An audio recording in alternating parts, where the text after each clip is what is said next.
అన్యోన్య సహవాసం. అన్యోన్య సహవాసం అనేటువంటి ఒక పదంలో దాగి ఉన్నటువంటి రక్షణ. ఈ అన్యోన్య సహవాసంలో రక్షణ దాగి ఉందానంటే అవునని చెప్పక తప్పదు. ఎందుకంటే బైబిల్లో దేవుడు వ్రాయిస్తూ ఐక్యతకు, సహవాసానికి ప్రాముఖ్యతనిచ్చినాడు. సహవాసానికి ప్రాముఖ్యతనివ్వడానికి ప్రధానమైనటువంటి కారణం, ప్రధానమైనటువంటి ఉద్దేశం, ఈ సహవాసంలోనే రక్షణ ఉన్నది. అసలు ఈ అన్యోన్య సహవాసం అంటే ఏంటి? ఇంతకు లోకంలో వాడుతున్నటువంటి పదం ఏంటిదంటే ఇరువురు భార్యాభర్తలు లేదా ప్రియుడు ప్రియురాలు, స్నేహితులు కలిసి చూడముచ్చటగా అలా షికారుకు వెళ్తూ ఉంటే ఏంటండి చాలా అన్యోన్యంగా ఉన్నారు అంటూ వారికి విడుదల ఇవ్వడం జరుగుతుంది. అన్యోన్య దంపతులు, అన్యోన్యమైనటువంటి స్నేహితులు, ప్రాణ స్నేహితులు, వీరు చాలా అన్యోన్యంగా ఉంటారు. వీరి మధ్య ఎలాంటి ఏ మరపాటు రాకుండా చాలా అన్యోన్యంగా ఉంటున్నారని విడుదల ఇవ్వడం జరుగుతుంది. అంటే కలిసి ఉండటం, ఒకరినొకరు సహాయం చేసుకోవడం, అన్యోన్య సహవాసం పేరులో ఉంది. సహవాసం, వాసం చేయడం, నివాసం చేయడం అంటే కలిసి జీవించడం, కలిసి సహవాసం చేయడంనే ఏమంటారు అంటే అన్యోన్య సహవాసం అని అంటారు. ఈ అన్యోన్య సహవాసం గురించి బైబిల్ మనకి ఏం చెప్తుందో చదవబడినటువంటి లేఖన భాగాన్ని మనం ఒకసారి మళ్ళా చదివి ముందుకు వెళ్ళిపోదాం ప్రియులారా. అపోస్తల కార్యములు 2వ అధ్యాయము 42వ వచనం. వీరు వీరు అంటున్నాను. ఇందుకు వీరు అనేటువంటి పదం ఇది ఎవరి కొరకు రాయబడింది, ఎవరి గురించి రాయబడుతుంది అంటే అపోస్తలుల గురించి. వీరట అపోస్తలుల బోధయందును, సహవాసమందును, రొట్టె విరుచుట యందును, ప్రార్థన చేయుట యందును. సహవాసం ఎందులో చేయాలి? ఎందుకనంటే మాదిరి, సహవాసానికి మాదిరి బైబిల్లో ఉన్నటువంటి వారిని మనం మాదిరిగా తీసుకోవాలి. భూమి మీద ఉన్నటువంటి వారి కంటే బైబిల్లో ఉన్నటువంటి వారిని మనము సహవాసానికి మాదిరిగా తీసుకోవాలి. అసలు ఈ సహవాసంలో మాదిరిగా ఉండాలి అంటే వారు ఏం చేశారో, అపోస్తలులు ఏం చేశారో ఒకసారి మనం ఆలోచన చేద్దాం ప్రియులారా. వారి యొక్క సహవాసము వారి జీవిత కాలంలో ఏ విధంగా కొనసాగిందో చెప్తూ ఏమంటున్నాడంటే వారు ఎలా ఉన్నారట? బోధ యందును. గుర్తుపెట్టుకోండి, 1వ పాయింట్. ఎందులో సహవాసం ఉన్నారు వారు? బోధ యందును. రెండవది సహవాసమందును, బోధ యందు ఉన్నారట. రెండవది సహవాసమందు ఉన్నారట. మూడవది రొట్టె విరుచుట యందును ఉన్నారట. నాలుగవది ప్రార్థన చేయుట యందును ఉన్నారట. ఎడతెగక ఉన్నారట. ఎలా ఉన్నారట వీళ్ళు? ఎడతెగక ఉన్నారు. అంటే ఏ రోజు కూడా వీరి సహవాసం బ్రేకప్ కాలేదు. ఏ రోజు కూడా వీరు సహవాసములో కూడుకోకుండా మానలేదన్నట్టుగా మనకు బైబిల్లో కనపడుతుంది పిల్లలు. అందుకే అపోస్తలులు ఈ 12 మంది సువార్తను ప్రకటిస్తూ ప్రతిరోజు ఇంటింటా ఉంటుంది. చదవండి, పైన వచనం చదవండి.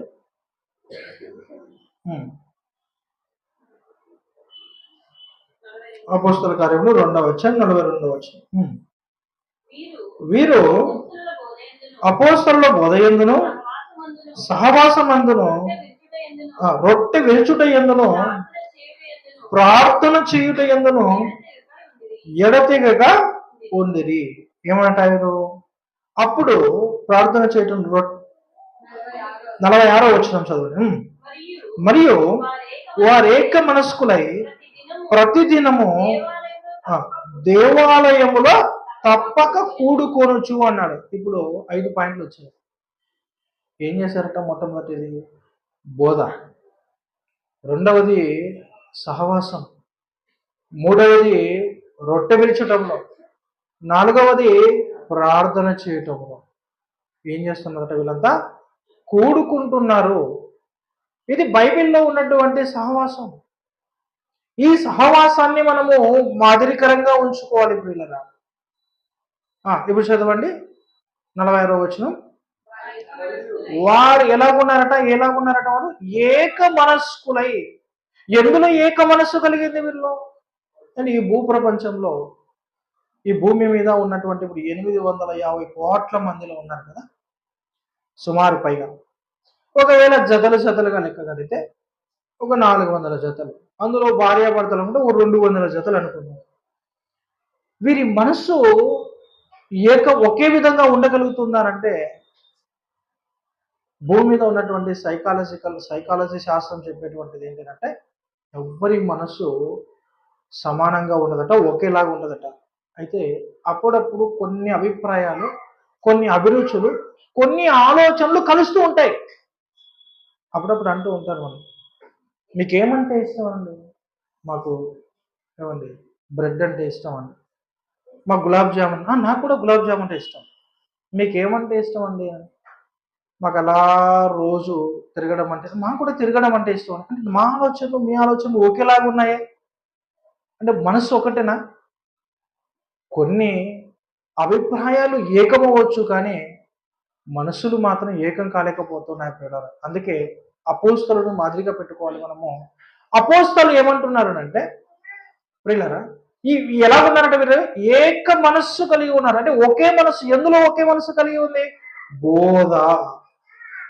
బోధ విషయంలో వీరి మనస్సు ఒకటే. సత్యబోధ విషయంలో వీరి మనసు ఒకే విధంగా ఉంది. తదుపరి ఏమంట? ప్రతిదినము దేవాలయములో, అంటే వారు ఎవ్రీడే చర్చ్. మనది ఏ చర్చ్? సండే చర్చ్ అంత మంది. అండ్ లోకంలో భూమి మీద చర్చిలు అన్ని సండే చర్చిలే. అప్పుడప్పుడు ఏదో యూత్ మీటింగ్ అని ఉంటాయి, గృహ కూడికలను. మనకైతే గృహ కూడికలు కాబట్టి మనం తప్పకుండా కూడుకుంటున్నాం. క్లాస్లకు అయితే కొంతమంది కూడుకుంటాం. అంటే మనది సండే చర్చ్. భూలోకంలో ఉన్నటువంటి చర్చిలు ఎక్కువ శాతం మనకి ఎలా కనపడుతున్నాయంటే 100% అన్ని సండే చర్చిలో ఉన్నాయి. కానీ అపోస్తలుల చర్చ్ ఏ విధంగా ఉందట? Everyday church. ఎవ్రీడే చర్చ్ అంటే వారు ప్రతిదినము ఎక్కడ కూడుకుంటున్నారట? చర్చికి వెళ్ళి అక్కడ కూడుకొని ప్రార్థన చేసుకొని వారి సహవాసాన్ని బలపరుచుకొని, ఇప్పుడు మరి ఎక్కడికి వెళ్తున్నారట బలపరచడానికి? ఇంటింటికి వెళ్తున్నారట. ఏంటండి, ఎందుకన్నా ఇంటింటికి? అయ్యో, దైవ సేవకులు ఇంటింటికి వస్తూనే అంటారు. ఈరోజు వచ్చాడా మా ఇంటికి, ప్రార్థన చేస్తాడు, అయితే కానుకలు ఇవ్వాలి. ఎప్పుడు మా ఇంటికి వస్తుంటారు. మేము రమ్మన్నామా? ఏమన్నా మేము రమ్మని పిలవలేదే. మేము రమ్మని పిలవకపోయినా వస్తున్నారేంటి వీళ్ళు? అంటే వీళ్ళకి ఏమన్నా మరి భోజనం తక్కువ ఏమైనా వస్తున్నారు అనుకుంటున్నారు దైవ సేవకులు? కాదండి. ఆ రోజు అపోస్తలులు చూడండి, వారి సహవాసాన్ని బలపరచుకోవడం కోసం ఎవ్రీడే చర్చికి వెళ్ళారట. చర్చికి వెళ్ళిన తర్వాత తదుపరి ఏం చేస్తున్నారంటే ఇంటింటికి వెళ్తున్నారట. ఇది లోకంలో ఎక్కడ కనపడుతుందంటే నాకు ఏమండి, ముస్లిమ్స్ సహోదరులు ఉన్నారు. వీరు ఇంటింటికి వెళ్తారనండి. ప్రతిరోజు ఉదయాన్నే కూడుకుంటారు, మసీదులో ప్రార్థన చేస్తారు. ప్రార్థన చేసిన తర్వాత ఏం చేస్తారంటే నలుగురు పెద్దలంతా కలిసి ఎవరైతే మసీదుకు రావడం లేదో, ఎవరైతే ప్రార్థనలకు హాజరు కావడం లేదో వారు ఏం చేస్తారు తెలుసా? ఇంటింటికి వెళ్తారండి. వాళ్ళది ఎవరిడే మసీదు, ఎవరిడే చర్చ్, వాళ్ళ చర్చ్ వాళ్ళది ఎవరిడే మంది. చూడండి, ఆలోచన చేయండి, మన సహవాసం ఏ విధంగా ఉండాలి.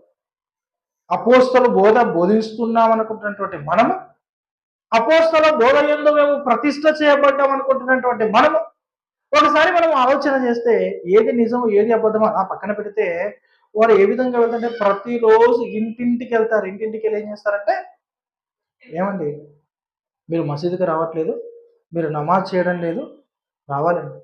ఈరోజు నువ్వు బ్రతికి ఉన్నావంటే కారణం ఎవరో తెలుసా?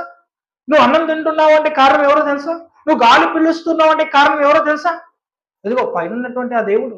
మరి ఇన్ని ఇచ్చినటువంటి ఆ దేవునికి నువ్వేం చేస్తూ ఉన్నావు? నువ్వేం సంపాదిస్తున్నావు దేవుని కోసం? నువ్వేం చేస్తున్నావు? కనీసం 5 పూటల్లో ఒక్క పూటైనా రావడం లేదా అని వారు మాట్లాడతారు. మనం ఏ రోజైనా ఇంటికి వెళ్ళాము? మనల్ని మనమే చెక్ చేసుకోవాలా, మనమే పరిశీలించుకోవాలి. మీ ఆలోచన కూడా రాని వాళ్ళ ఇంటికి వెళ్ళి ఎందుకు రావడం లేదు అని అనుకున్నాము, మనం అడిగాము. ఇంటింటికి వెళ్ళారట అపోస్తలుడు. ఇది ముస్లిం సహోదరులు కనపడుతుంది పిల్లలు. ఎందుకు రావడం లేదు? ఏమైంది? నీకున్నటువంటి స్థితి ఏంటి? నీకున్నటువంటి గతి ఏంటి అని అడుగుతూ ఉన్నారట. అలా అపోస్తలు అడుగుతూ ఇప్పుడు ఏమంటారు? ఇంటింటికి వెళ్ళి ఏం చేస్తున్నారంటే సహవాసాన్ని బలపరచుకోవడం. అన్యోన్య సహవాసం అంటే ఏంటో వారు మాదిరి చూపిస్తున్నారు ప్రపంచానికి. చూడండి, ఏం చేస్తారంటే ఏంటంట? రొట్టె విరుచుచు అంటే ఏం చేస్తారు? రొట్టె విరుచుచు అంటే ఏంటి? బల్లారాధన. అంటే ఎవ్రీ డే బల్లారాధన. బల్లలో పాలు పొందుతున్నారు, రొట్టె విరుస్తున్నారు. చదవండి. రొట్టె విరుచుట ఎందును దేవుణ్ణి స్తుతించుచు ప్రజలందరి వలన దయ పొందిన వారై. ఏమంట వీరంతా? ప్రజలందరి వలన దయ పొందారట. అంటే సంఘము సహవాసం అంటే ఎలాగుండాలంటే ప్రజలందరి దయ పొందాలట. చూసారా? సహవాసము అంటే బైబిల్లో ఉన్నటువంటి సహవాసానికి మనం వెళ్ళిపోవాలి. మనుషులు అందరి దయ పొందారట. ఎలాగున్న ఏం చేస్తున్నారట? ఇంటింటికి వెళ్తున్నారట. రక్షణ గురించి ప్రకటిస్తూ స్తుతించడం అంటే ఏంటి? పాటలు పాడడం, ప్రార్థన చేయడం, వాక్యం చెప్పడం. ఇదే కదా దేవుణ్ణి స్తుతించడంలో ఉన్నటువంటి 3 ప్రధానమైనటువంటి భాగాలు. దేవుణ్ణి ఎలా స్తుతిస్తారు? ఒకటి పాటల ద్వారా స్తుతిస్తాము, రెండవది ప్రార్థన చేసి స్తుతి ప్రార్థనకి స్తుతిస్తాము, మూడవది వాక్యాన్ని ప్రకటించి స్తుతిస్తాము. అది అపోస్తలు ఇంటింటా స్తుతిస్తున్నారు అంటే ఏంటి అంటే ఏం చేస్తున్నారట? వీడు ఎవ్రీడే వాక్య కార్యక్రమంలో ఉన్నారట. సహవాసం అంటే ఇది. అందుకే ఈ అపోస్తలు ఈ 12 మంది ఎవరనేటువంటి విషయము మీకు అందరికీ తెలుసు, ఇక్కడ కూడుకున్నటువంటి వారికి. అండ్ ఎక్కడ ఉంటుందంటే మత్తయి సువార్త 10వ అధ్యాయం 1వ వచనంలో ఉంటారు 12 మంది. మరి చదువుకోండి. ఈ 12 మంది అపోస్తలు ఎడతెగక ఉన్నారట. మరొక వ్యక్తి ఎంటర్ అవుతాడు, వీరిలో కలపబడతాడు. అతనే పౌలు గారు. పౌలు గారిని ఏమనొచ్చు అంటే ఏమండి, అపోస్తలుకెల్లా ప్రముఖమైనటువంటి వ్యక్తి అండి, ప్రఖ్యాతగాంచినటువంటి వ్యక్తి, దేవుని చేత కొనియాడబడినటువంటి వ్యక్తి ఎవరైనా ఉన్నారని అంటే పౌలు గారేనండి. ఈ అపోస్తలులో ఈ 12 మందిలో ఏమండి 12 మంది గురించి అక్కడక్కడ రాయబడినప్పటికీ అందులో విశ్వాసులు పేతురు గారు ఉన్నారు, ఏమండి యోహాను గారు ఉన్నారు, 3 పత్రికలు రాసినటువంటి యోహాను గారు ఉన్నారు. వీరికంటే ఎక్కువగా దేవునికి ఇష్టమైనటువంటి వ్యక్తి ఎవరైనా ఉన్నారంటే పౌలు గారు. అందుకే పౌలు గారి ద్వారా దేవుడు పత్రికలు రాయించారు. అపోస్తల కార్యములు 2వ అధ్యాయము 42వ వచనంలో మనం చదువుకుంటున్నాను సహవాసం అంటే ఏంటో. ఈ 12 మంది అపోస్తలు కలిసి సహవాసాన్ని ఏ విధంగా కొనసాగించారో ఏమండి ఒకసారి యోహాను రాసినటువంటి మొదటి పత్రిక 1వ అధ్యాయం 3వ వచనాన్ని చదవగా విందామండి. యోహాను రాసినటువంటి మొదటి పత్రిక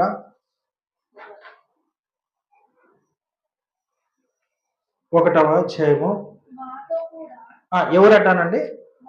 మాతో కూడా మీకును సహవాసము కలుగునట్లు మేము చూచిన దానిని వినిన దానిని మీకును తెలియజేయుచున్నాను. వీరంతా కలిసి ఏం చేస్తున్నారట?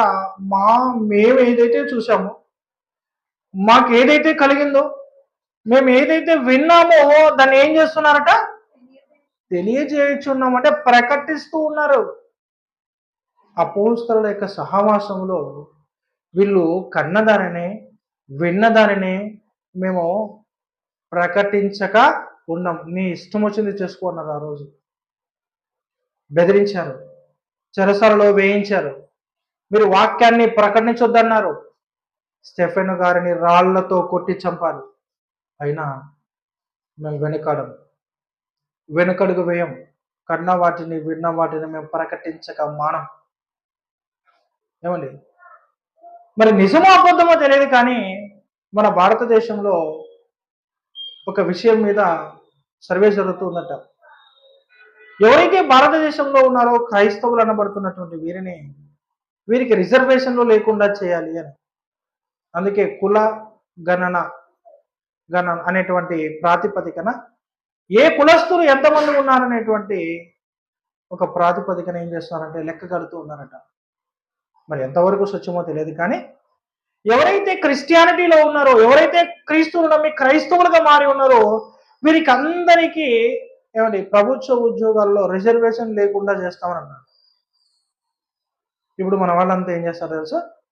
రండి పోరాటం చేద్దాం, బయలు వెళ్దాం, ప్రభుత్వాల మీద వ్యతిరేకత చేద్దాం, మా రిజర్వేషన్ మాకు కావాలి, మేము క్రైస్తవులు నమ్ముకున్నప్పటికీ, మేము క్రిస్టియానిటీగా ఉన్నప్పటికీ మాకు ఏదైతే షెడ్యూల్ క్యాస్ట్లో రిజర్వేషన్ ఉందో వీటి మీద మనం పోరాడుతున్నాం ముందుకెళ్తాం. అంటే దేవుడి కోసం రిజర్వేషన్ అయినా వదులుకోలేమా? ఆ రోజు వారి జీవితాలనే త్యాగం చేశారు అపోస్తలులు. చంపేశారు కళ్ళ ముందు స్టెఫెన్ గారిని, రాళ్లతో కొట్టి చంపారు, అలాగేలా చంపలేదు. అయినప్పటికీ వారు మానలేదు. అది సహవాసం అంటే ఏమంటున్నారు? మొదటి పత్రిక 1వ అధ్యాయం 3వ వచనం, మాతో కూడా మీకును సహవాసము కలుగునట్లు మేము చూచిన దానిని వినిన దానిని మీకును తెలియజేయుచున్నాము. మన సహవాసం అయితే ఎలాగుందంట? మన సహవాసం తండ్రితో కూడా, అంటే అపోస్తలుల యొక్క సహవాసాన్ని గురించి వారు చెప్పుకుంటున్నారు. తండ్రితోను ఆయన కుమారుడైన యేసు క్రీస్తుతో కూడాను ఉన్నది. మన సంతోషము పరిపూర్ణమవుటకేమి సంగతులు రాయిచున్నాను అంటూ కింద చెప్తున్నాడు 5వ వచనంలో. ఏమంట? మేము ఆయన వలన విని మీకు ప్రకటించు వర్తమానం ఏమనగా, ఏమనట? దేవుడి కూడా సువార్తను ప్రకటిస్తున్నాడు. ఆయన వెలుగై ఉన్నాడు. వెలుగై ఉండి ఆయన యందు చీకటి ఎంత మాత్రమూ లేదు, ఆయనతో కూడా సహవాసము గలవారమని చెప్పుకొని చీకటిలో నడిచిన ఎడల మనం అబద్ధమాడుచు సత్యమును జరిగింపకుందుము. అంటే ఏంటి? వాక్యాన్ని ప్రకటిస్తూ, బాగా విన్నారేనండి, వాక్యాన్ని ప్రకటిస్తూ మేము అబద్ధాలు చెప్తున్నాము. చీకటిలో ఉన్నవారం కాదు, వెలుగులోకి వచ్చామనుకోవడం ఎలాగుందంట? అబద్ధాలు చెప్పినటువంటి వారుగానే ఉంటాము. అంటే దేవునితో సహవాసం అంటే బోధ యందు నువ్వు ఎలాగుండాలట? ఏక మనస్కులై ఉండాలి. అపోస్తలులు ఎందులోనూ ఏక మనస్కులై ఉన్నారు అంటే వారు బోధ యందు ఏక మనస్కులై ఉన్నారు, రొట్టె విరచడంలో ఏక మనస్కులై ఉన్నారు, ప్రార్థన చేయడంలో ఏక మనస్కులై ఉన్నారు, సహవాసములో ఏక మనస్కులై ఉన్నారు. వీరంతా కలిసి కూడుకొనడంలో ఏక మనస్కులై ఉన్నారు. ఎవరి డే వాళ్ళు కూడుకుంటున్నారు. ఇది బలమైనటువంటి సహవాసం. ఈ సహవాసాన్ని బలపరుచుకోవడం కోసం ఏమండి వారు కూడుకుంటూ 1వ అధ్యాయం మొదటి పత్రిక, యోహాను రాసినటువంటి మొదటి పత్రిక, క్షమించండి, ఫిలిప్పీయులకు రాసినటువంటి పత్రిక 2వ అధ్యాయం 6వ వచనంలోకి వెళ్ళిపోదాం. 2వ అధ్యాయం 6వ వచనం, ఫిలిప్పీయులకు రాసిన పత్రిక 2వ అధ్యాయం 6వ వచనం. ఆయన దేవుని స్వరూపము కలిగిన వాడై దేవునితో సమానముగా ఉండుట విడిచిపెట్టకూడని భాగ్యమని ఎంచుకొనలేదు గాని మనుషుల పోలికగా పుట్టి దాసుని స్వరూపంలో ధరించుకొని తన్ను తానే రిక్తునిగా చేసుకొని మరియు ఆయన ఆకారమందు మనుషునిగా కనబడి మరణము పొందునంతగా, అనగా శిలువ మరణము పొందునంతగా విధేయత చూపిన వాడై తన్ను తాను తగ్గించుకొనెను.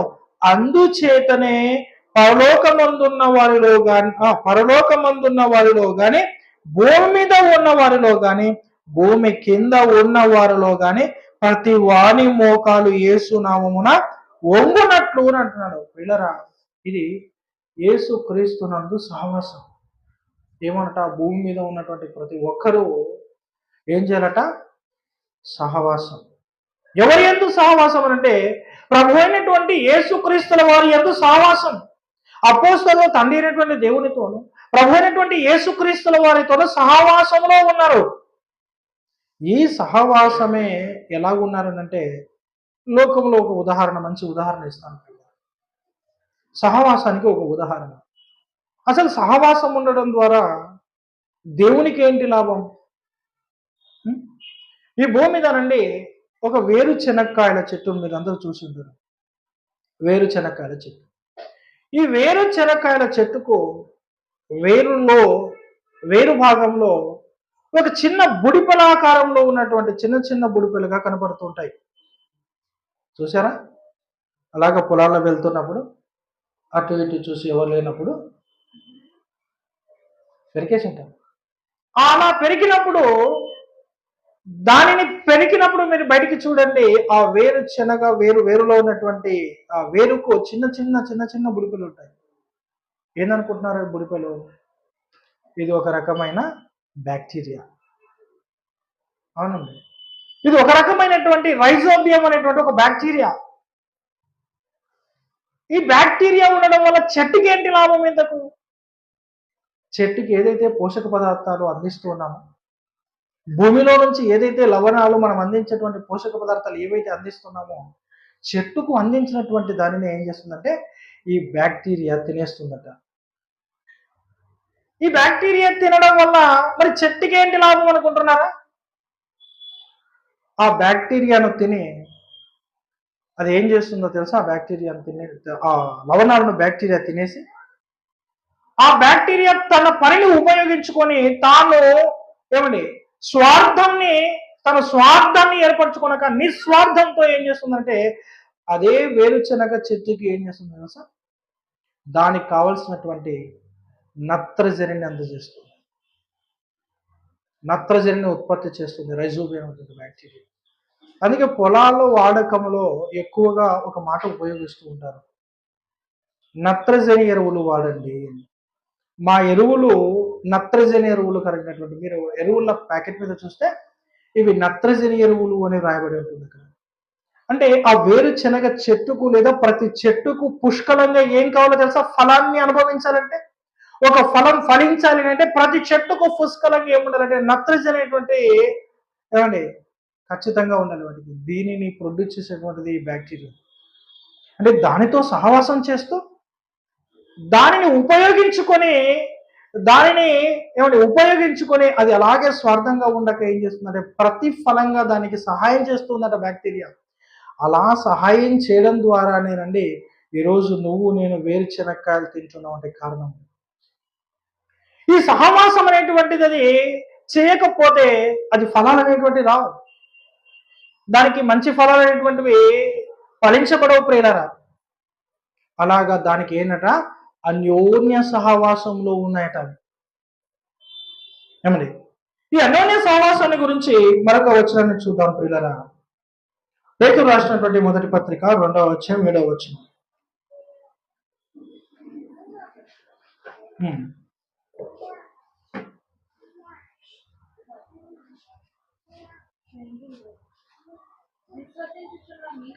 విశ్వసించుచున్న మీకు ఆయన అమూల్యమైన వాడు, విశ్వసింపని వారికైతే ఇల్లు కట్టువారు ఏ రాతిని నిషేధించునో అదే మూలకు తలరాయి అయినో, మరియు అది అడ్డు బండయు. ఏంటండి ఈ మాట ఎవరి కొరకు రాయబడింది? ప్రభు అయినటువంటి యేసుక్రీస్తు వారి. ఎలా ఉన్నారట సహవాసం? ఒక క్రీస్తు సంఘానికి ఏ విధంగా అయితే ఒక మూలరాయి అయ్యాడు, ఆ విధంగా కూడా మన సంఘ సహవాసంలో నువ్వు ఏ విధంగా ఉండాలి తెలుసా? ఒక సత్య స్తంభంగా నిలబడాలి. అసలు ఈ సహవాసము ఎవరితో చేయాలి? ఇంతకు బైబిల్ ఏం చెప్తుంది? ఎలాంటి వారితో సహవాసం చేయాలో ఒకసారి చూడండి. సామెతల గ్రంథము 13వ అధ్యాయము 20వ వచనం. 13వ అధ్యాయం 20వ వచనం. సామెతల గ్రంథము. జ్ఞానుల సహవాసము ఎవరట? జ్ఞానులతో సహవాసం చేయువాడు జ్ఞానము గలవాడును, జ్ఞానము గలవాడగును, మూర్ఖుల సహవాసము చేయువాడు చెడిపోవును అంటున్నాడు పిల్లలు. అంటే సహవాసం ఎవరితో పడితే ఎవరితో సహవాసంలో ఉన్నాం మేము? ఏమండి, సహవాసంలో ఉన్నాం అనుకుంటే ఎవరితో సహవాసం ఉండాలో కూడా దేవుడు చెప్తున్నాడు. ఏమంటాడట? నువ్వు జ్ఞానులతో సహవాసం చేస్తే ఏమవుతావట? జ్ఞానము గలవాడు అవుతావట, నువ్వు జ్ఞానం అవుతావట.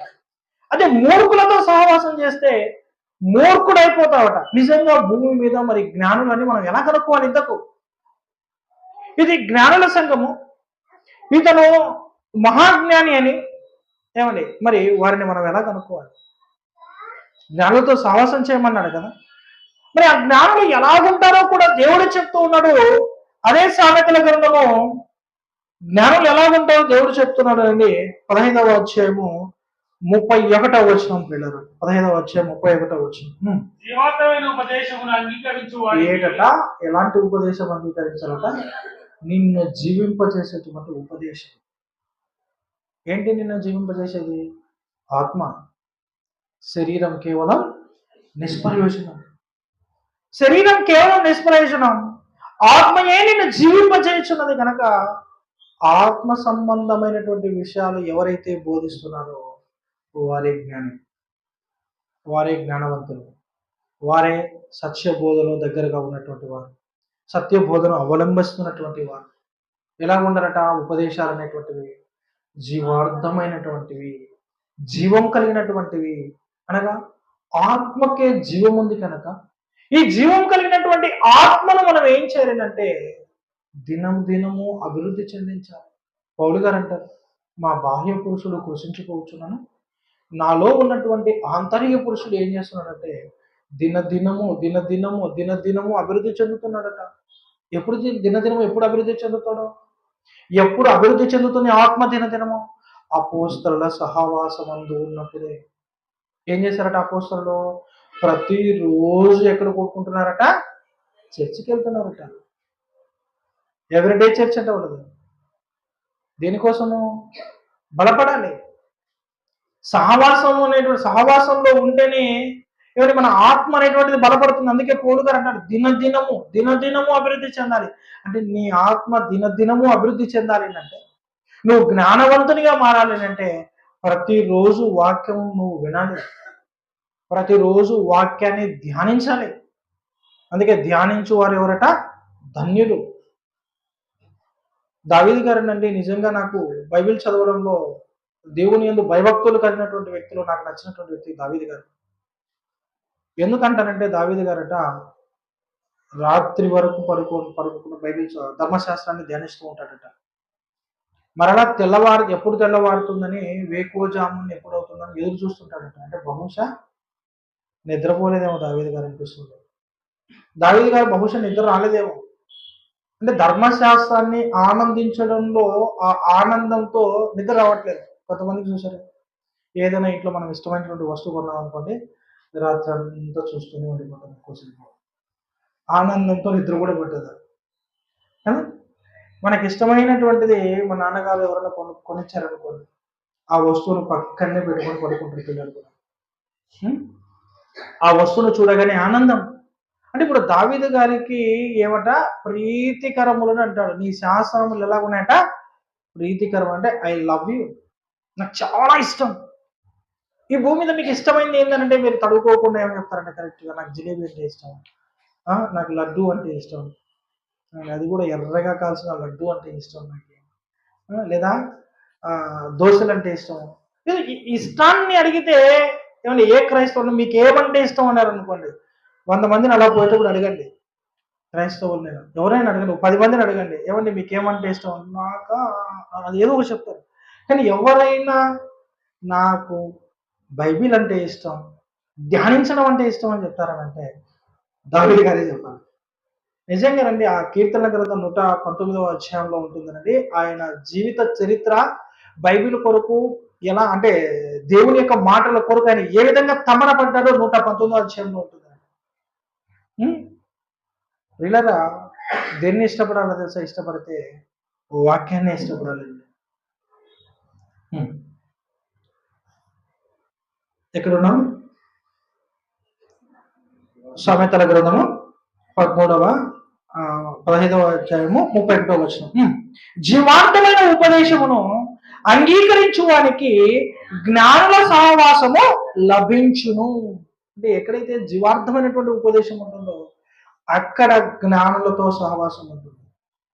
జ్ఞానులతో సహవాసం చేస్తేనే మనం జ్ఞానం అవుతాం.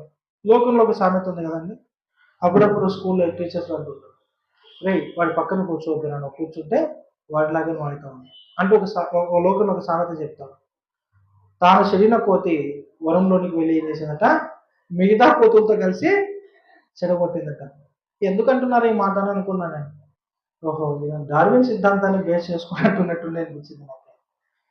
చాలా మంది స్కూల్లో అయ్యేవారు టీచర్లు అంటారు, తాను చెడిన కోతి వనమంతా చేసిందట, వెళ్ళి వనంలోనికి వెళ్ళి మంచి కోతల మధ్యలో ఉండి కనుక నీలో వాడు వస్తున్నాడు, వాడి పక్కన కూర్చోద్దు, ఈ పక్కన కూర్చో. చాలా మంది పేరెంట్స్ నాతో అంటారు, మా వాడు కొంచెం వీక్నెస్గా ఉన్నాడండి చదువులో, కాబట్టి మీరు ఏం చేస్తారంటే, మా చిన్న కోరిక ఏంటంటే ఎవరైతే బాగా చదువుతాడో వాడి పక్కనే కూర్చోబెట్టండి అని అడుగుతారు నన్ను. ఏమి వాడి పక్కనే కూర్చోబెట్టాలి అంటే, వాడు బాగా చదివితే వీడు కూడా ఏమవుతాడట, బాగా చదివేలా వాడికి ఆసక్తి వస్తుందట. అవును, ఇది నిజమే, దేవుడు అంటున్నటువంటి మాట ఇది. వాళ్ళు అంటుంటారు పేరెంట్స్ వచ్చిన, సార్ మా వాడు ఎక్కడో వెనక కూర్చుంటున్నాడు, వాడు మా వాడు కొద్ది వీక్నెస్, వెనక కూర్చుంటే ఎవరు పట్టించుకోరు, కాబట్టి బాగా చదివే వాడి పక్కన కూర్చోబెట్టండి, అంతో ఇంతో వాడిలా కాకపోయినా అంతో ఇంతో చదువుతాడు మా వాడు అని. ఏంటికి? వాడితో సహవాసం చేస్తే వాడి బుద్ధులు వస్తాయని. అందుకే జ్ఞానులతో సహవాసం చేయమంటున్నారు. జ్ఞానుల సహవాసం లభించును, శిక్ష పొందని వాడు తన ప్రాణమును తునీకరించును, తగ్గింపును వినవాడు వివేకం. చాలండి. 28వ అధ్యాయము 7వ వచనం, సామెతల గ్రంథము 28వ అధ్యాయం 7వ వచనం. ఉపదేశమును అంగీకరించు కుమారుడు బుద్ధి గలవాడు. ఎవరు సహవాసం చేయదంట? తుంటరుల సహవాసం. ఏంటి తుంటరులు అంటే ఎవరు? అలా పోతూ ఉంటారు, ఏమండి, రాయి తీసుకొని అలా పడుకునేటువంటి కుక్క మీద అలాగే వేస్తారు. ఏమవుతుంది? అది తుంటర్లు చేసేటువంటి పని. ఇది తుంటర్లు చేసేటువంటి పని. అలా వెళ్తూ ఉంటారు, దాని మనన ఏదో పడుకొని ఉంటుంది, పోతూ పోతూ ఊరుకుంటారు, అలా కాలుతూనే అలా తన్నేసి వెళ్ళిపోతుంటారు. తన్నేసినప్పుడు ఏమవుతుంది? ఒకరోజు చూస్తుంది, రెండో రోజు చూస్తుంది, మూడో రోజు చూస్తుంది, వీడికి చాలా బల్బు ఉన్నట్టుందని చెప్పేసి కట్ చేస్తుంది. ఇలాంటి వాళ్ళు ఉంటారు తుంటర్లు. ఎలాగున్నారట? చదవండి. ఇలాంటి వారి సహవాసం చేతాడు. తుంటర్ల సహవాసం చేయవాడు ఎవరికి తెచ్చునట? తండ్రికి అపకీర్తి తెచ్చును ఉంటుంది. కుమారుడు ఏంటని, వీడు మా వాడు అన్ని తుంటరి పనులు చేస్తాడు, వీడు చెప్పింది ఏది వినడు, వీడు అన్ని తుంటరి పనులు చేస్తాడు. ఎందుకు? అలాంటి తుంటరి వాళ్ళతో సహవాసం చేస్తున్నాడు కనుక చిన్నపిల్లల నుండి ఒక స్కూల్కి పంపించేటప్పుడు కానీ, పక్కన ఆ ఇంటి పక్కన కానీ ఇంటి పక్కన కానీ మనం బాగా పరిశోధించండి. మీరు ఆ పక్కన తుంటరి పని చేసి అది కానీ చూశారనుకోండి, ఇంట్లోకి వచ్చి అదే తుంటరి పని చేస్తారు పిల్లలు. అందుకే దేవుడు అంటున్నాడు, తుంటరుల సహవాసం చేయొద్దు అన్న. ఎవరితో సహవాసం చేయాలి మరి? మళ్ళీ పైనుంచి చదవండి, మళ్ళీ పైనుంచి చదవండి. ఉపదేశం అంగీకరించడానికి ఎవరంట? జ్ఞానుల సహవాసము లభించును అని అంటారు. అంటే చెప్పబడుతున్నటువంటి మాటను మనం ఏం చేయాలంటే అంగీకరించాలి. ఈరోజు ఏదైనా దేవుని ద్వారా మరి హెచ్చరిక మాట వచ్చింది అనుకోండి, నన్ను అంటారా, నన్ను అనేంతటువంటి వాడ, ఒకవేళ ఈ వాక్యము మన కోసమే చెప్పబడుతుంది అంటే, ఏమండి, నన్ను కరెక్షన్ చేయడానికి ఈ రోజు చెప్పబడుతుంది అంటే దానికి వెంటనే ఏం చేయాలంటే మనం కరెక్ట్ చేసుకోవాలండి. ఎప్పుడైతే కరెక్ట్ చేసుకుంటామో అప్పుడు నువ్వు వాక్యాన్ని అంగీకరించిన వాడు అవుతావు. ఎందుకంటే యాకోబు పత్రికలో ఉంటుంది, సత్యవాక్యము అనేటువంటిదట. తీయండి, చాలా బాగుంటుంది. యాకోబు రాసినటువంటి పత్రిక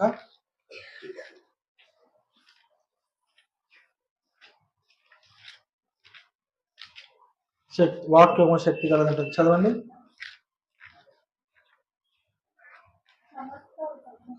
సమస్త కల్మషము వచనం చెప్పమ్మా. 1వ వచనం. 21వ వచనం చదవండి.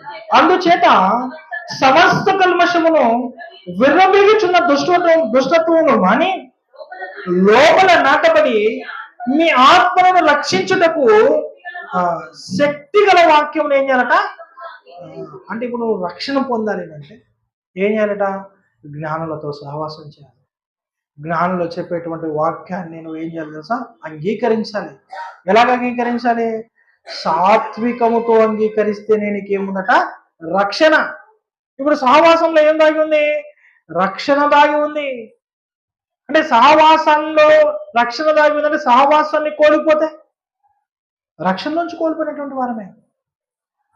ఏమండి, దేవుడు సంఘంలో నేను కూర్చోబెట్టాడంటే ఎక్కడ కూర్చున్నావో తెలుసా? నువ్వు పరలోకంలో కూర్చున్నావు. సంఘం అంటే పరలోకం అండి. సువార్తల్లో ఉంటుందండి. ఎక్కడంటే సంఘం అనేటువంటిది ఎక్కడంటే నిన్ను పరలోకమందు తీసుకొని కూర్చోబెట్టాడు. ఇక్కడ ఇది పరలోకానికి సాదృశ్యం సంఘం.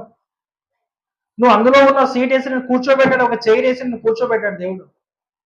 అయితే ఏం చేస్తున్నామో తెలుసా? మనము సహవాసాన్ని కోల్పోతే ఏంటి?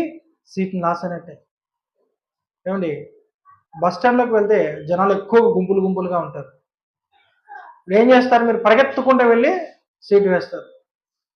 నీ స్నేహితుడు సీట్ వేసి రారా కూర్చోని అన్నాడు అనుకో, అవసరం లేదు లేరా మళ్ళీ కూర్చుందని అనుకో, తర్వాత ఏం చేయాలి?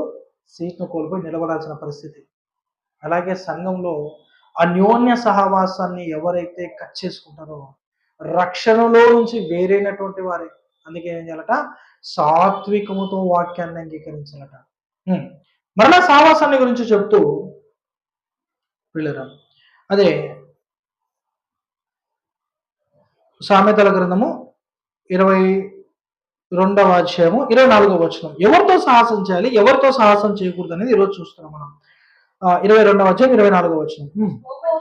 కోపచిత్తునితో సహవాసము చేయకుము, క్రోధము గల వానితో పరిచయము కలిగి ఉండకము. ఎవరితో సహవాసం చేయకూడదట? కోపచిత్తముతో. ఏ కోపం అంటే ఏమైంది? అధికంగా కోపం వారితో సహవాసం చేస్తే నాకేమొచ్చింది? వాడే కదా నష్టమయ్యేది. కోపపడిన ప్రతివాడు ఏమవుతాడో? నరకాగ్నికి లోనవుతాడు. వాడికి కోపం అంటే నాకెందుకు వస్తుంది కోపం? నాకు అస్సలు కోపమే రాదు.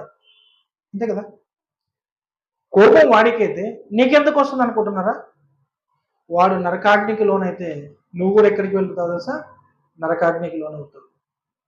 ఎందుకంటే పిల్లరా, మనం పరలోకం వెళ్ళాలా లేదా అనేటువంటిది ఎవరి మీద డిసైడ్ అయి ఉంటుంది తెలుసా? నీ పక్కనున్న సహోదరుని మీద కూడా డిసైడ్ అయి ఉంటుంది. నీ పక్కనున్నటువంటి సహోదరుని మీద కూడా ఏమండి నువ్వు పరలోకానికి వెళ్ళాలా లేదని అతన్ని బట్టి కూడా చెప్పవచ్చు. ఇదేంటండి కనెక్షన్ అనుకుంటున్నారా? ఇది సహవాసంలో ఉన్నటువంటి లింక్ అంటారు దీన్ని. సహవాసంలో ఉన్నటువంటి లింక్. ఇప్పుడు నేను బాగానే ఉన్నాను, నేను వాక్యం చెప్తూ ఉన్నాను, నేను పరిశుద్ధునిగా ఉన్నాను, ఏమండి నేను రక్షణలో ఉన్నాను, నేను కొనసాగుతున్నాను. ఎవరు వచ్చినా ఎవరు రాకపోయినా నాకేంటి? ఎవరు వచ్చినా ఎవరు రాకపోయినా నాకేంటి? వాడు పరిశుద్ధంగా ఉంటే నాకేంటి? పరిశుద్ధంగా లేకపోతే నాకేంటి? వాడు వాక్యం నేర్చుకుంటే నాకేంటి? నేర్చుకోకపోతే నాకేంటి అని అనుకున్నామని అనుకోండి. ఇదేమవుతుందో తెలుసా? ఇది అన్యోన్య సహవాసం కాదు ప్రజలు. ఎందుకనంటే ఏమండి, నువ్వు కోపడితే నువ్వు నరకాగ్నికి లోనవుతావు, కానీ నీ పక్కన ఉన్నటువంటి సహోదరుడు నరకాగ్నికి పోతున్నాడంటే ఆ బాధ్యత ఎవరిదో తెలుసా? మందే. ఎందుకు? నిన్ను వలె నీ సహోదరుని, ఇదే మాట అండి, నిన్ను వలె నీ సహోదరుని ప్రేమించదు. అంటే అన్యోన్య సహవాసంలో కూడా ఏముందట? నిన్ను వలె నీ సహోదరుని ప్రేమించడం. అంటే నువ్వు ఎక్కడికి వెళ్ళాలనుకుంటున్నావు? దేవుడు ఉన్నటువంటి లోకానికి చేరాలనుకుంటున్నావు. నువ్వు ఎక్కడికి వెళ్ళాలనుకుంటున్నావు? పరలోకానికి వెళ్ళాలనుకుంటున్నావు. నువ్వేమవుదాం అనుకుంటున్నావు? దేవునిలో లీనమైపోదాం అనుకుంటున్నావు. నువ్వేమనుకుంటున్నావు? ప్రభువునటువంటి యేసుక్రీస్తు అని రాగానే నేను ఆయనతో కలిసి హాయిగా మేఘాల మీద అలా విహారయాత్రకి వెళ్ళి పరలోకానికి వెళ్ళాలనుకుంటున్నావు. అయితే నీ పక్కన ఉన్నవాడు నాకేం అవసరం ఉంది అంత, ఐ డోంట్ కేర్, అవసరం లేదని అనుకో. అన్యోన్య సహవాసంలో నుంచి అలా పక్కకు వచ్చినట్లే. ఈ అన్యోన్య సహవాసంలో ఇది కూడా ఒక వాక్యమేనండి. ఒకరినొకరు నిన్ను వలె నీ పొరుగు వారిని ప్రేమించండి. ఏందనుకుంటున్నది? సహవాసం, బోధలో, ప్రార్థనలో, సహవాసం ఎందు, రొట్టె విరుచుట ఎందు, ఇవన్నీ సహవాసానికి ముడిపడినటువంటి విషయాలండి.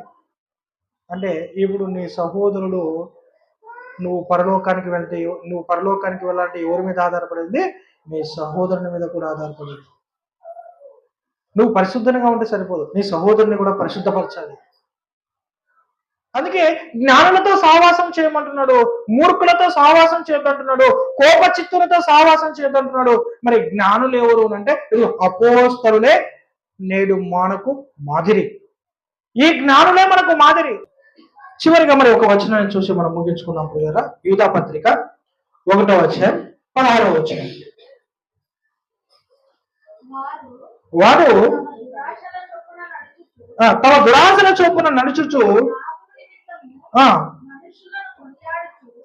లాభం నిమిత్తము మనుషులను కొనియాడుచు సనుగువారును తమ గతిని కూర్చి నిందించువారనై ఉన్నారు. వారి నోరు డంబమైన మాటలు పలుకును. అయితే ప్రియులారా, తమ భక్తిహీనమైన దురాశల చొప్పున నడుచు అపహాసకులు ఉందరని. అమ్మా సరైనటువంటి వచనం చదవలేదమ్మా. 1వ అధ్యాయము యూదా రాసినటువంటి పత్రిక 1వ ప్రకటన గ్రంథానికి ముందు ఉంటుంది అనుకుంటాను. యూదా రాసినటువంటి యూదా పత్రిక 1వ అధ్యాయం 16వ వచనం అమ్మా. వారు మా సందేహపడు వారి మీద కనికరము చూపండి అని ఉంటుంది. చూస్తాను, క్షమించండి. 23 1వ అధ్యాయం 23వ వచనం తీయండి. సందేహపడు వారి మీద కనికరము చూపడి అగ్నిలో నుండి లాగినట్లు కొందరిని ఏం చేయాలట? రక్షించండి. అంటే రక్షణలో ఏం దాగి ఉంది? సహవాసంలో దాగి ఉంది రక్షణ. అంటే ఇప్పుడు సహవాసంలో ఉన్నామనుకుంటూ సహవాసంలో ఉంటే మనం ఏం చేయాలట? ఇప్పుడు అగ్నిలో నుండి కొందరినైనా రక్షించాలి. ఎవరున్నారు అగ్నిలో? ఇంతకు ఈ భూప్రపంచంలో ఉన్న ఓడు కూడా ఎవడు అగ్నిలో లేరు కదండి. అగ్నిలో ఎవరున్నారు ఇంతకు? అగ్ని ఎక్కడుంది? ఉంటే ఎక్కడుండాలా? పాతాళంలో ఉండాలి అగ్ని. అంతే కదా, బైబిల్ చెప్పేటువంటి ఏంటి? పాతాళంలో ఉంది అగ్ని అని. మరి అగ్నిగుండంలో ఎవరు కనబడుతున్నారు మనకు? ఈ అగ్నిగుండంలో కనబడుతున్నటువంటి వ్యక్తుల్లో బైబిల్లో రాయబడినటువంటిది ధనవంతుడు కదా. మరి ప్రియులారా, అగ్నిలో నుండి లాగినట్టు రక్షించండి అని అంటున్నాడు. మరి పాతాళంలో వెళ్ళినటువంటి వారిని రక్షించడానికి వీలు పడదు కదా, ఎవరు వెళ్ళలేరు కదా. ధనవంతుడు అబ్రహామును పిలిచాడు, తండ్రి అయిన అబ్రహామా అని. ఒకసారి లాజర్ను పంపించు నా యొద్దకు అన్నాడు. లాజర్ గారిని పంపించమన్నాడు అబ్రహాం గారు. కుదరదన్నారు. అబ్రహాం గారు, ధనవంతుడు అబ్రహాం గారిని అడిగాడు, లాజర్ను పంపించు, నా యొద్దకు లాజర్ను పంపించు.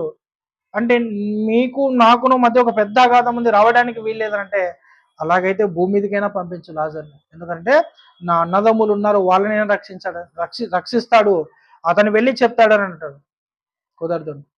లాజరు పోవడానికి వీల్లేదు, నువ్వు పోవడానికి వీల్లేదు. మరి ఎలా? నా అన్నలు నా తమ్ముళ్ళు ఎలా రక్షించబడతారు? మరి వారు అన్యోన్య సహవాసంలో ఎలా కలిగి ఉంటారు అంటే, అక్కడ ఎవరున్నారట? మోషే ప్రవక్తలు ఉన్నారు. మోషే లాంటి ప్రవక్తలు ఉన్నారు అక్కడ. ఆ ప్రవక్తలు చెప్పబడుతున్నటువంటి మాటలు వినాలి. వినితే అన్యోన్య సహవాసంలోకి వస్తావు. అన్యోన్య సహవాసంలోనికి వస్తే నువ్వు ఎందులోకి వస్తావు తెలుసా? రక్షణలోనికి వస్తావు. కనుక అన్యోన్య సహవాసములో ఏం దాగి ఉంది అంటే రక్షణ. ఎవరైతే అన్యోన్య సహవాసంలో కలిసి ఉంటారో, ఎవరైతే అపోస్తల బోధ యందు కొనసాగుతారో, ఏమని వారిని ప్రేమించుకుంటూ ఇతరులను ప్రేమిస్తారో, అది అన్యోన్య సహవాసంలో ఉండిన వారు మనము. కనుక అప్పుడే మనం దేవుడు ఉన్నటువంటి లోకానికి చేరగలం. అన్యోన్య సహవాసం అనేటువంటిది చాలా ప్రధానమైనటువంటిది అండి క్రైస్తవ సంఘానికి కానీ క్రైస్తవులు కానీ. ఈరోజు ఎక్కడ ఎవరు కూడా అన్యోన్యంగా లేరండి క్రైస్తవులు. ఎక్కడ చూసినా గొడవలు, ఎక్కడ చూసినా కొట్లాటలు, ఆస్తుల గురించి గొడవలు, ఏమండి దేవుని ఆస్తుల గురించి, దేవాలయాల ఆస్తుల గురించి గొడవలు, కొట్లాటలు, కేసులు, కోట్ల చుట్టూ తిరగడాలు, ఇవే ఉన్నాయి తప్ప ఒకరికొకరు ఏకమనస్కులై ఉందామని లేనే లేదండి పిల్లరా. ఎందుకనంటే ఏమండి విభజించు పాలించు, ఏమండి ఈ నినాదం ఎవరిదో తెలుసా? అపవాది. ఈ అపవాది తీసుకొచ్చినటువంటి ఈ నినాదం అనేటువంటిది విభజించడం, పాలించడం. అంటే అందరూ కలిసికట్టుగా ఉంటే, ఐక్యంగా ఉంటే, ఏమండి, సహవాసంలో ఉంటే, సహవాసంలో కొనసాగితే, అందరూ రక్షణలో కొనసాగితే అందరూ పరలోకానికి వెళ్ళిపోతారు. కాబట్టి వీళ్ళని ఏం చేయాలో తెలుసా? రక్షణ లేకుండా చేయాలి అంటే సహవాసంలో నుంచి వీళ్ళని బ్రేకప్ చేసేయాలి, సహవాసంలో లేకుండా చేయాలని చెప్పేసి ఈ అన్యోన్య సహవాసానికి దూరం చేస్తున్నటువంటి పాలసీ ఎవరిదంటే అపవాది. Divide and rule policy. మామూలుగా ఎవరంటారు చదువుకోండి, ఇది బ్రిటిష్ వారు తెచ్చారనండి అంటారు. బ్రిటిష్ వారు తెచ్చింది కాదు, బ్రిటిష్ వాళ్ళ తాత తెచ్చినటువంటి డివైడ్ అండ్ రూల్ పాలసీ. ఇది సంఘంలో కూడా జరిగింది అంటే అన్యోన్య సహవాసంలో నుంచి అందరం కోల్పోయినటువంటి వారు. కనుక అన్యోన్య సహవాసంలో ఉండాలి అంటే తప్పక కూడుకోవాలి, వాక్యాన్ని అంగీకరించాలి, వాక్య ప్రకారం జీవించాలి. అప్పుడే మనం అన్యోన్య సహవాసంలో ఉన్నవారము, అప్పుడే మనకు రక్షణ కలుగుతుంది. కళ్ళు మూసుకొని ప్రార్థించుకున్నాం. మహోన్నతుడా, కృపా సత్య సంపూర్ణ మా తండ్రి, ఎదుగునైనా తండ్రి ప్రభువా, అన్యోన్య సహవాసం అనేటువంటిది సంఘంలో ప్రాముఖ్యమైనటువంటిది. ఎవరితో సహవాసం చేయాలో, ఎవరితో సహవాసం చేయకూడదో మరి మీరు ఈరోజు మాకు నేర్పించి ఉన్నారు తండ్రి. జ్ఞానులతో సహవాసం చేయమన్నారు, జ్ఞానయుక్తమైనటువంటి ఆలోచనలు అంగీకరించమన్నారు. అంగీకరిస్తేనే సహవాసంలో కొనసాగుతాం తండ్రి, రక్షణలో కొనసాగుతాం తండ్రి. సహవాసంలో రక్షణ దాగి ఉన్నది కనుక ఈ అన్యోన్య సహవాసాన్ని తండ్రి మేము కోల్పోకుండా మనక మరి కూడుకోనమని అన్నారు, మీరు సెలవిచ్చారు కనుక తండ్రి. మరి ప్రతి ఆదివారమును రొట్టె విరుచుట ఎందును, ప్రార్థన చేయుట ఎందును మేము కూడుకుంటూ తండ్రి మీరు ఉన్నటువంటి లోకానికి చేరేటువంటి భాగ్యాన్ని ఈ సంఘంలో ఉన్నటువంటి ప్రతి ఒక్కరికి మీరు దయచేయమని ప్రాధేయపరుచున్నాను. ఇదిగోనైనా తండ్రి ప్రభువా, మరి సంఘంలో ఎంతమంది అయితే ఉన్నారో తండ్రి, ఈరోజు అనేక మంది తండ్రి అనేక ప్రాంతాలలో మరి మీ యొక్క వాక్యంలో వారు ఉన్నారు తండ్రి. వారిని జ్ఞాపకం ఉంచుకోండి నాయన. రాబోయేటువంటి వారంలో మరలా మేమంతా కలిసి అన్యోన్యంగా మరి తండ్రి సంఘం చూడటానికి మరి చాలా అన్యోన్యంగా ఉన్నటువంటి మనుషులు కూడా వారి ఎందు దయ పొందాలనేటువంటి మరి కృపా సత్యం తండ్రి మా యొక్క సంఘానికి మీరు దయచేయమని ప్రాధేయపరుచున్నాను నేను. ఇదిగో తండ్రి, సంఘం మాదిరికరంగా ఈ భూమి మీద మీ కుమారుణ్ణి, మీ ప్రియ కుమారుణ్ణి మరి మధ్యకు తీసుకుని వచ్చారు తండ్రి. ఆ ప్రియ కుమారునికి సాదృశ్యముగా అపోస్తలులు మరి సంఘాన్ని ఏర్పరిచారు తండ్రి. వారు ఏక మనస్కులై ఉన్నారు. బోధ ఎందును, రొట్టె విరుచుట ఎందును, ప్రార్థన ఎందును, ప్రతి విషయంలోనూ వారు ఏక మనస్కులై ఉన్నారు తండ్రి. మమ్మల్ని కూడా ఏకం చేయమని ప్రాధేయపరుచున్నాను. బోధ ఎందును, మరి రొట్టె విరుచుట ఎందును, మరి మీ కార్యక్రమాల ఎందును, మీ ప్రియ కుమారుని యొక్క సువార్త ఎందును మేమంతా ఏక మనస్సులై కలిగి ఉండి, ఏక మనస్కులై కలిగి ఉండి తండ్రి ఒకే మనసుతో మీ యొక్క కార్యక్రమాలు చేసేటువంటి కృపను మాకు దయచేయమని ప్రాధేయపరుచున్నాను తండ్రి.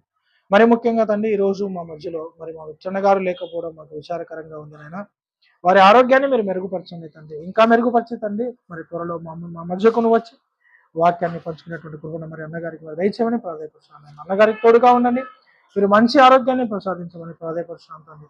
ఇదిగో తండ్రి ముందున్నటువంటి కార్యక్రమాలు మరీ ఎక్కువగా మేము చేయవలసిన వారం ఉన్నాం కనుక నాయన ఇక కార్యక్రమాలలో ముందుకు వెళ్ళేటువంటి కృపను మాకు దయచేయమని ప్రాధేయపరుచు మరి రానటువంటి రోజుల్లోనూ తండ్రి మీ ప్రియకుమారుని యొక్క రాకడ ఆలస్యం అయితే మేమంతా కలిసికట్టుగా అన్యోన్యంగా మరి మీ యొక్క పనిలో ఉండటకు సహాయం దయచేస్తారమని ప్రాధేయపరుచున్నాను. సంఘంలో ఉన్నటువంటి వారి చిన్నపిల్లల నుంచి మొదలుకొని పెద్దవారి వరకు మీరు జ్ఞాపకం ఉంచుకోండి తండ్రి. వారికి ఏ విధమైనటువంటి అనారోగ్య సమస్య ఉన్నాయి తండ్రి, ప్రతి అనారోగ్యాన్ని తీసివేసి మంచి ఆరోగ్యాన్ని ప్రసాదించిన ఆయన మీరు ముందుకు నడిపించమని ప్రాధేయపరుచున్నాను తండ్రి. స్వస్థపరిచేటువంటి దేవుడు మీరు మాత్రమే కనుక తండ్రి, మీ చిత్తానుసారంగా మరి ప్రతి ఒక్కరిని స్వస్థపరచమని ప్రాధేయపరచు. ప్రతి విషయంలోనూ మీరు తోడుగా ఉండమని మరి ప్రాధేయపరచు. ఈ చిన్ని ప్రార్థన మా ప్రభు మా రక్షకుడైనటువంటి యేసుక్రీస్తు వారి నామమున అడిగి వేడుకుంటున్నాను తండ్రి. ఆమేన్.